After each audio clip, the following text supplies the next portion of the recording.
বলছিলি যে বন্ধুদের কাছে জেনেছি বেবি কাটটা কেমন, ভালোই হবে, আমি ওরকম কাটবো, তাই তো? তাহলে এখন না কেন? এখন না কেন? কি করে দেবো? একদম ছেলেদের মধ্যে কেটে দেবো না বেবি কাট করে দেবো? কোনটা কেটে দেবো বল? কোনটা? বেবি কাট। তাহলে এইবার দেখো, তাহলে এবার কি করে বলছে, এখান থেকে স্টার্ট করি, এখান থেকে করি। যেরকম করলে ভালো লাগে। না না, জাস্ট নিচটা করে দিচ্ছি, একটু শেপটা সুন্দর করে করে দিচ্ছি, ঠিক আছে? যাতে ভালো লাগে। সামনের ওপরে চুলগুলো এই যে এগুলো এত এত ফেটে গেছে, কার্লি হয়ে গেছে, এগুলো তো দেখতে বাজে লাগবে না? ওই জন্য মাথাটা একদম হেল্প করো। না কেটে দিইনি, একদম একদম আমি কাটি না। আমি সব সময় চুল রেখে এত সুন্দর করে কাটি যাতে কাটিংটা খুব সুন্দর হয়। মা আমাকে জিজ্ঞাসা করে, আমি সেরকমই কেটে দিয়েছি, কি তাই তো? তাহলে কি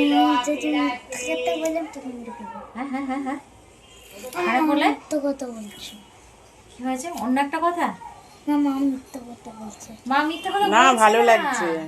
আমি কেটে দিচ্ছি তো, আমি আমার কাছে হেয়ার কাটিং। আচ্ছা আচ্ছা, ওখানে চুলটা কাটবো, কাটবো না। আচ্ছা কাটবো না, আমার কাছে চুল কাটতে এসেছিস মানে আর দেখতে হবে না। এখানে সব বাচ্চারা আমার কাছে চুল কাটতে আসে, জানিস কি সেটা? আমাকে জিজ্ঞাসা কর। সব বাচ্চারা, মা তুমি আমার প্রত্যেকটা ভিডিও দেখো তো? তাহলে আমি তো দেখি না। হ্যাঁ, আমি তো দেখতে পাই না। তুই দেখতে হয় না, তুই দেখিস না, ওই জন্য তুমি দেখতে ইউটিউব দেখবে। হ্যাঁ, ইউটিউবে আমার আছে, কিন্তু ফেসবুকে তুমি আমার দেখো তো ভিডিওগুলো। না, দেখো না কত বাচ্চা বাচ্চা ছেলেরা মেয়েরা এসে চুল কাটে, তারপরে হচ্ছে তোমার নাক ফোটায়, কান ফোটায়। হ্যাঁ,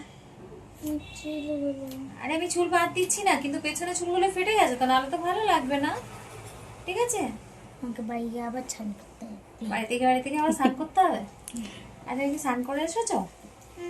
স্নান করে এসেছিস? না, ও মা, স্নান করে আসিসনি? তাহলে অসুবিধা কি আছে, বাড়ি গিয়ে স্নান করে নেবে। আরো বেশি ভালো, নিচে একদম হেড করে, একদম হেড করে। সামনে চুলগুলো কাটবো। আজ সামনে চুল কাটবো না, মাথা একদম নিচে হেড করে আমার কথা শোনো, তাহলে কাটবো না। আর না শুনলে কিন্তু কাঁচি আমার হাতে, ঠিক আছে? কোন দিকে যে চালিয়ে দেবো বুঝতে পারবে না। আমি যেটা বলবো সেটা শুনতে হবে, ওকে? ওকে, ঠিক আছে। সামনে চুল কাটছি না, সামনে চুলও কাটবো না, সুন্দর করে সেট করে দেবো, এত সুন্দর করে কাটিংটা করে দেবো না, সবাই বলবে ভালো হয়েছে।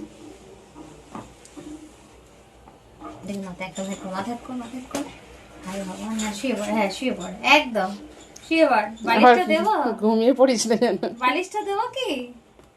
হ্যাঁ, না, হায় রে ভগবান, এই কাস্ট, এই ক্লায়েন্ট গুলো কোথা থেকে আসে আমার কাছে? এরা খুঁজে খুঁজে, দেখো দেখো চেয়ারের মধ্যে শুয়ে পড়েছে, দেখো কেমন শুয়ে পড়েছে।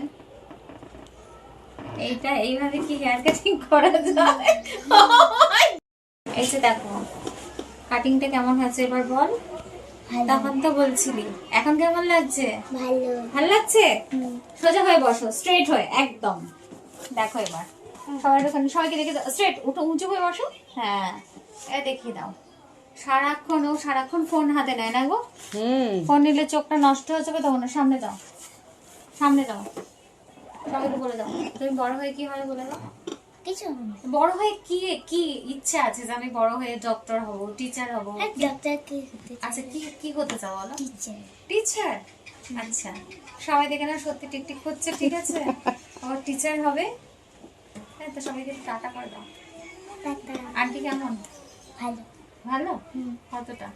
অনেকটা। সবাই আন্টির কাছে চুল কাটতে আসবে। সবাই আন্টি কাটে চুল কাটতে। সবাইকে বলে দিচ্ছি, এই পুচকুর মা কিন্তু আমার ভিডিওস দেখে, ঠিক আছে? আর তো কি বলছিল বলো? সবাই এখানে চুল কাটতে আসবেন আপনারা। দিদিভাই খুব সুন্দর চুল কাটে, সবকিছুই কাজ করে। এই যে পার্লারটা দেখে নেন, নবশ্রী বাজারে। সবাই জানে মোটামুটি। এই যে দিদিভাই। চেষ্টা করি। Thank you.